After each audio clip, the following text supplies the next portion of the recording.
Jakovljev povratak. Gospod je tada zapovjedio Jakovu da se vrati u otadžbinu. Ovaj je uzeo svoje žene i djecu i natovario imovinu, a onda krenuo na put.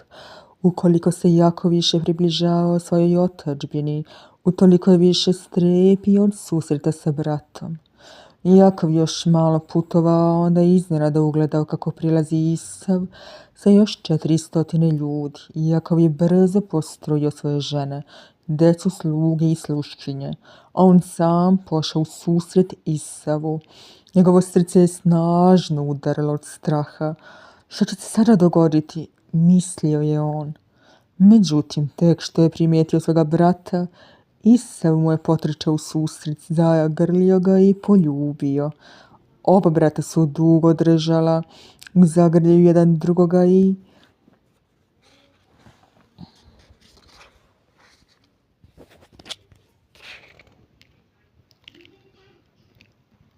zajedno plakala.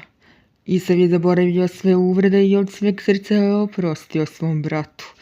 Jakov se dakle ponovo obreo u postojbini, gdje je sebi izgradio dom i nastanio se u otadžbini.